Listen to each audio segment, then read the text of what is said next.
नमस्कार, मैं हूं संजीव श्रीवास्तव। आप देख रहे हैं 4 पीएम। दोस्तों, असम के मुख्यमंत्री हिमंता बिस्वा शर्मा ने फिर मुसलमानों के खिलाफ जहर उगला है। और पहला मौका नहीं है कि उन्होंने जहर उगला हो। जो मौका है, जो स्थान है, वो पश्चिम बंगाल है। वे इस समय पश्चिम बंगाल में अपना दल भारतीय जनता पार्टी के लिए ताकत झोंके हुए हैं। और जो बंगाल है, बंगाल में 142 जो बची हुई सीटें हैं, कुल 294 सीटें हैं। पहले फेज में 152 सीटों पर वोटिंग हो चुकी है और उसकी जिस तरीके से बम्पर वोटिंग हुई है, उसे लेकर दावे प्रतिदावे चल रहे हैं। लेकिन अब जो दूसरा और अंतिम चरण है, 29 अप्रैल को वोट पड़ने हैं 142 सीटों के लिए, तो उसमें ताकत सभी दलों ने अपनी अपनी झोंकी हुई है। दावे प्रतिदावे जो हो रहे हैं, उन सबके बीच जो आज, क्योंकि कुछ ही घंटे शेष हैं, 27 अप्रैल को शाम प्रचार थम जाने वाला है। आज 25 अप्रैल का दिन है और कुल 48 घंटे 40 घंटे जो बचे हुए हैं, इसमें सभी जो स्टार प्रचारक हैं दलों के अलग-अलग उतरे हुए हैं और जो टीएमसी है वो निशाने पर है। बताओ, असम के मुख्यमंत्री हिमंता बिस्वा शर्मा की बात है। इसके अलावा उत्तर प्रदेश के मुख्यमंत्री योगी आदित्यनाथ पहुंचे हुए हैं। उनके अलावा जो और भी अलग-अलग जो स्टार हैं बीजेपी के, उसमें संभाल रखी है बागडोर कमान। वहां केंद्रीय गृह मंत्री अमित शाह साहब ने, प्रधानमंत्री नरेंद्र मोदी कल पहुंचने वाले हैं, उनके रोड शो हैं। इसके अलावा जो बीजेपी के मौजूदा राष्ट्रीय अध्यक्ष नितिन नवीन है, या फिर जो पूर्व राष्ट्रीय अध्यक्ष जो केंद्र की सरकार में मंत्री हैं मोदी सरकार में, जेपी नड्डा, उनकी धुआंधार जो सभाएं, और सब चला उधर राहुल गांधी मैदान में, और बड़े बड़े नेता हैं। और इन सब के बीच जैसा कि है कि कौन, जो इसको पोलराइजेशन की कोशिश तो बीजेपी लगातार करती चली आ रही है। उन्हें पता है कि यदि बंगाल में ममता बनर्जी को जो भी कुछ सेटबैक देना है, उसमें अगर उनके पास कोई बड़ा हथियार है तो वो सिर्फ और सिर्फ हिंदुत्व सनातन है।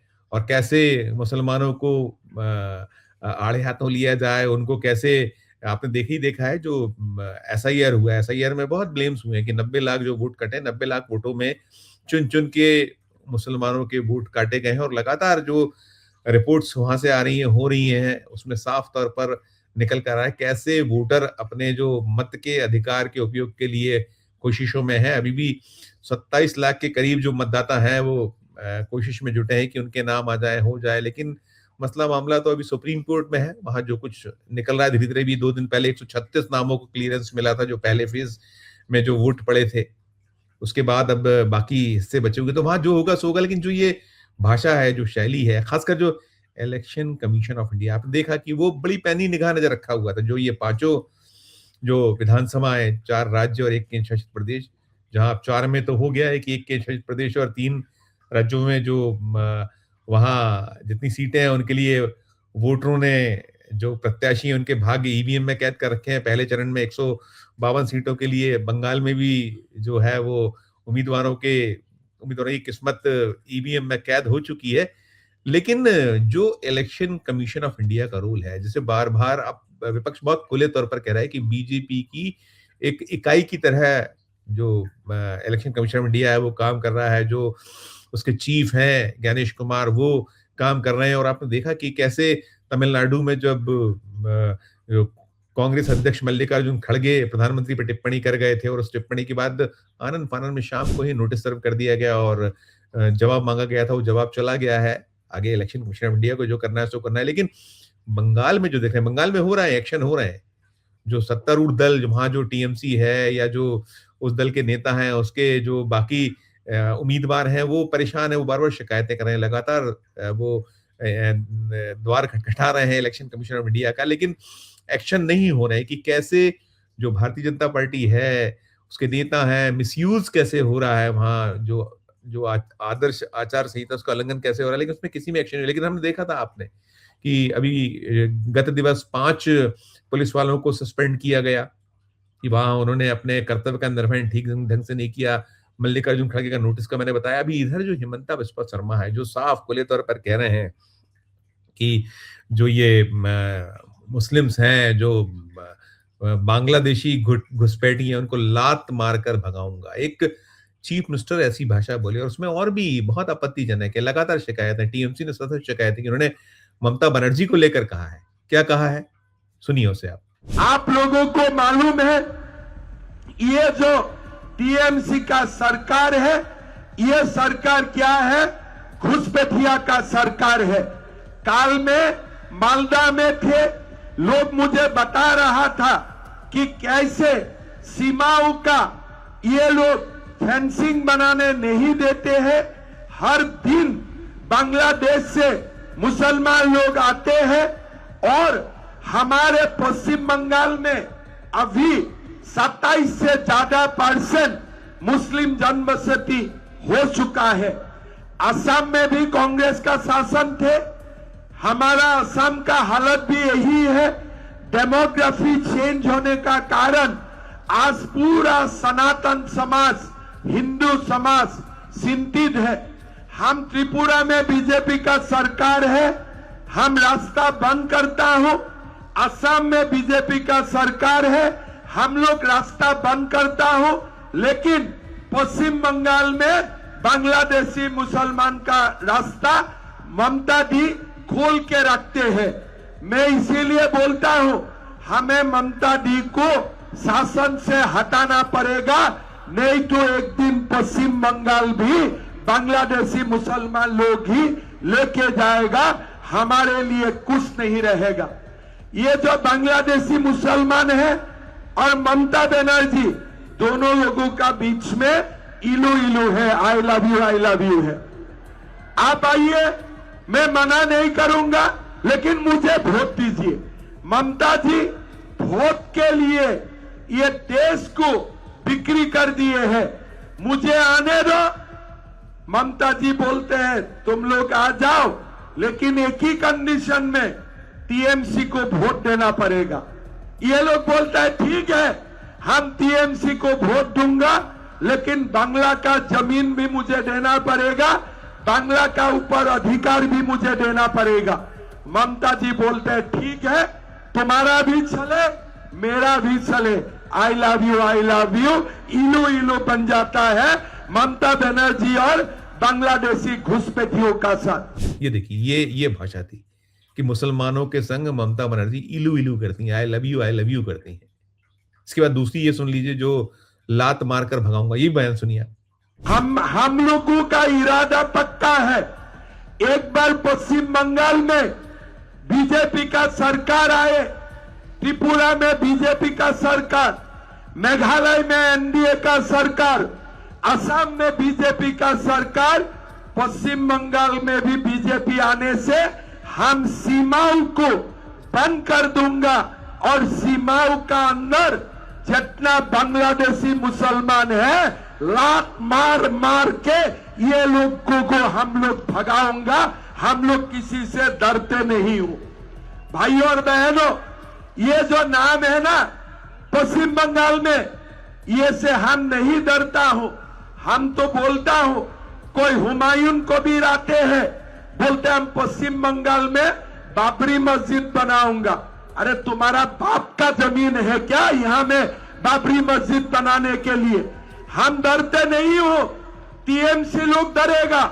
एक बार हमारा सरकार आने दीजिए, हमें उनका वोट भी नहीं चाहिए और बांग्लादेशी मुसलमान को हम लोग लात मार मार के पश्चिम बंगाल और भारत से भगाऊंगा। ममता दी आप सुन लो, हम डरते नहीं हो, डरने वाला में हम लोग नहीं हूं। मैं तो असम में खुल्लम खुल्ला बोलता हूं, आपको आश्चर्य होगा, असम में 35% मुसलमान है, 30% बांग्लादेश से आए हुए मुसलमान हैं। मैं उनका बीच में जाके बोलता हूं, मुझे तुम्हारा वोट का कोई जरूरत नहीं है, मैं बिना तुम्हारा वोट से जीतूंगा। और ऐसे ही 2014 से बीजेपी जीत रहा है। इसलिए हमारे असम की मुसलमान और सनातन हम लोग एक है। बांग्लादेशी मुसलमान का कमर हम लोग तोड़ दिया हो। और एक बार पश्चिम बंगाल में भी बीजेपी का सरकार आएगा ना, ये लोगों का जो घमंड है पहला दिन ही टूट जाएगा और भागना ये लोग खोद बखोद शुरू कर देगा। देखिए, आपने ये भी सुन लिया, इसमें भी वो अंदाज वही है।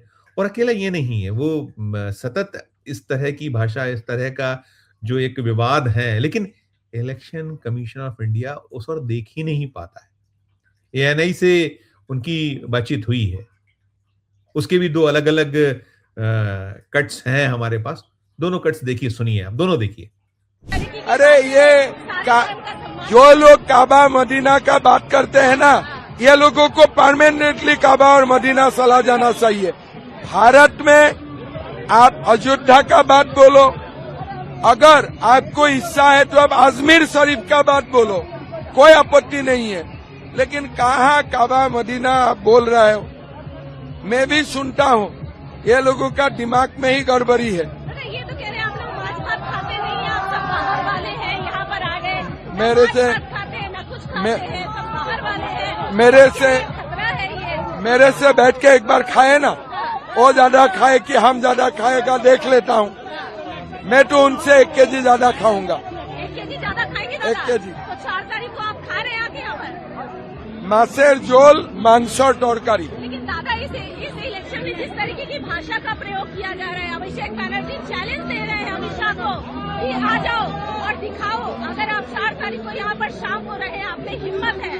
अमित शाह जी को चैलेंज बताएगा। देखो, अभिषेक जी को, अमित शाह जी को चैलेंज देने का दरकार नहीं है। 4 तारीख रिजल्ट होगा, 6 तारीख अभिषेक जी दुबई चला जाएगा। ममता बनर्जी कह रहे हैं, अमित शाह कह रहे हैं उल्टा टांग के सीधा कर देंगे। किस तरीके की भाषा? अरे गुंडेऊ को क्या भाषा करेगा? गुंडेऊ के लिए कौन सा भाषा का व्यवहार करेगा? अमित शाह जी क्या बोल रहे हैं कि गुंडेऊ को उल्का लटका दूंगा। मैं तो उससे भी ज्यादा बोलने वाला मैं हूँ। गुंडेऊ को प्यार करना है क्या? तो ममता दीदी गुंडेऊ के लिए प्यार भरा भाषा व्यवहार करते हैं, हम लोग नहीं करता हूँ। दादा, एएनआई के माध्यम से बंगाल की जनता को क्या मैसेज देंगे? बहुत सारा आपने रैली कर लिया है, अब अंतिम दूसरे चरण का मतदान होना है। बीजेपी को वोट दीजिए, परिवर्तन लाइए, सोनार बांग्ला बनाइए। अंतिम सवाल दादा, आज कांग्रेस कह रही है कि पवन खेड़ा पे जो केस हुआ है, गुवाहाटी हाईकोर्ट को हम लोगों ने सुप्रीम कोर्ट में चैलेंज किया है। हम जाना चाहिए। हरेसमेंट कर रहे हैं, आपके नाम पर आरोप लगाया, हरेसमेंट कर रहे हैं। जाना चाहिए सुप्रीम कोर्ट में भी, हमारे कोई आपत्ति नहीं है। कानून में जो भी करना सकता है आप करिए। यहाँ से बांग्लादेशी घुसपैठी आएगा, पहले पश्चिम बांग्ला को डेमोग्राफी परिवर्तन करेगा, पूरा देश का डेमोग्राफी परिवर्तन करेगा। पश्चिम बांग्ला का चुनाव में एवरी इंडियन का स्टेक है। ये चुनाव में every Indian has a stake, because the impact Paschim Bangal में जो घुसपैठियों के लेके जो तुष्टीकरण का पॉलिटिक्स है, the impact will be felt by everyone in India, primarily in Bengal and Assam, thereafter in every parts of our country. So मैं पश्चिम बंगाल का जनता को निवेदन करता हूं, बांग्लादेश में हिंदू का ऊपर जो अत्याचार हुआ है हम देखे हैं। 50% का ऊपर जब संख्या बढ़ेगा, शरीयत का शासन लाओ, वो भी डिमांड शुरू होगा। Secularism is safe as long as demography is maintain. Mamata di बोलते हैं ना कि बीजेपी आके कम्युनियल कर रहा है। बीजेपी कोई भी प्रदेश में गीता का शासन डिमांड नहीं कर रहा है। भारत का कोई भी प्रदेश में BJP is not demanding rule of Gita और भागवत। हमें कहीं नहीं बोल रहा हूं, लेकिन 50% का ऊपर जहां जहां डेमोग्राफी चेंज होते हैं, वहां शरीयत का शासन का डिमांड भी आते हैं। फिर जब संख्या बढ़ेगा, बांग्लादेश में हिंदू का ऊपर जो अत्याचार हुआ, बंगाली हिंदू का ऊपर, वही अत्याचार हमें पश्चिम बंगाल और असम में भी दिखाई देगा। इसीलिए मैं निवेदन करता हूं, this is a election, Bengal election with a national outlook. Election सीधा बांग्ला का है, लेकिन इसका इंपैक्ट पूरा देश का ऊपर पड़ेगा। पहले पूर्व भारत, उत्तर पूर्व भारत, बाद में in other parts of the country.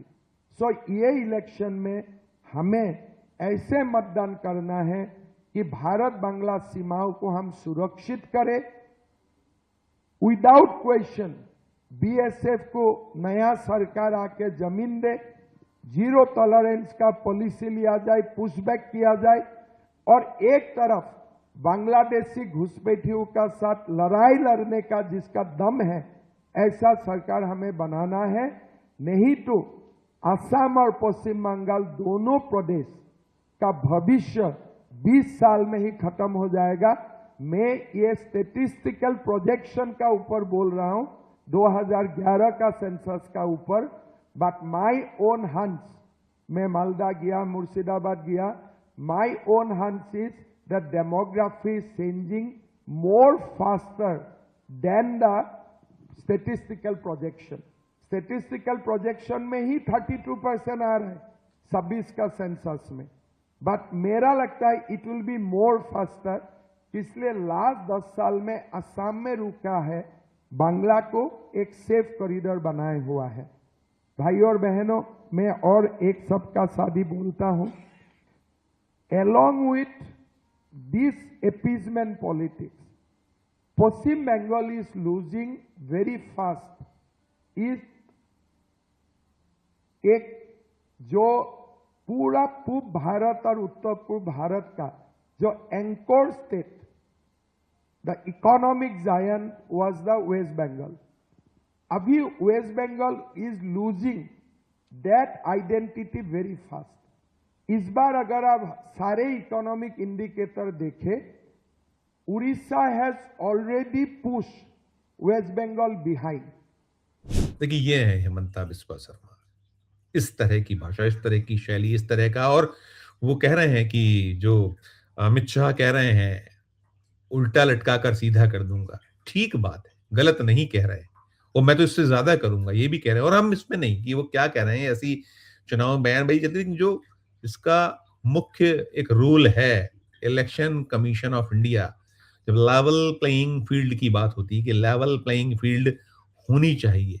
लेकिन आप देख रहे हैं, लगातार देख रहे हैं, सतत देख रहे हैं, और जो कहीं आरोप है विपक्ष के, जो ज्ञानेश कुमार को कटघरे में खड़ा किया जाता है, अब ये कहीं ना कहीं चुनौती है। जिस तरीके से उन्होंने कहा कि लात मारकर भगाऊंगा, इलू इलू, एक तरफ आप मल्लिकार्जुन खड़गे जब कहते हैं प्राइम मिनिस्टर को टेररिस्ट बताए जाते हैं, आतंकवादी कहते हैं, तो आप 24 घंटे भी नहीं होते और आप नोटिस दे देते हैं, जवाब तलब कर लेते हैं। लेकिन जो भारतीय जनता पार्टी के नेता, और जिम्मेदार पद है, मुख्यमंत्री पद है, असम के चीफ मिनिस्टर हैं, और उनकी ये भाषा, उनका ये अंदाज, और आपत्तिजनक ही आपत्ति, और अकेला ये नहीं है, ऐसे बहुत सारे वहां आप लगातार देखिए, केंद्र में जो मंत्री हैं मोदी सरकार में, वो क्या भाषा बोल रहे हैं, या जो और नेता हैं वो किस तरह की बात कर रहे हैं। सीधे सीधे जो टीएमसी ने शिकायत की है, अन्य दलों ने शिकायत की है कि डराना, धमकाना, इसके साथ साथ जो वैमनस्यता पैदा करना, ये किसी भी सूरत में आचार संहिता की परिधि में तो आता ही नहीं है, उसका बहुत घनघोर उल्लंघन है।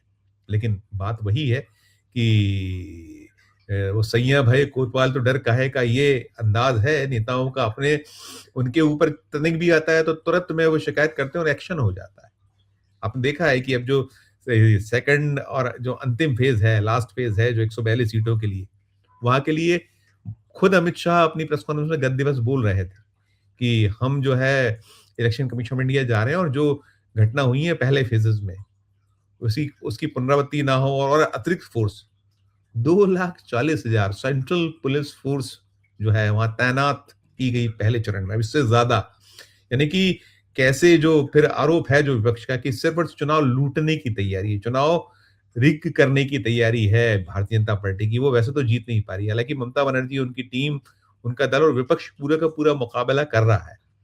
आपने देखा अभी गत दिवस क्या हुआ दिल्ली में, उधर बंगाल में खेला हो रहा था और इस बीच में दिल्ली में खेला किया गया। वो 7 जो राज्यसभा के आप पार्टी के अरविंद केजरीवाल के दल के जो सदस्य थे, वो टूटकर बीजेपी में कैसे आए, क्या है, कहानी आपने पूरी देखी। और अब ये भी कहीं निकला हुआ है कि जो पंजाब के मुख्यमंत्री हैं भगवंत मान, वो राष्ट्रपति से समय मांग रहे हैं कि दीजिए, क्योंकि निकल रहा है कि वहां जो 90 विधायक हैं, वहां सरकार जो है, मान सरकार खतरे में आ सकती है, उस पर संकट है। अब अगला जो तोड़फोड़ है, जिस तरीके का सीन है, वो ऑपरेशन लोटस, वो वहां हो सकता है।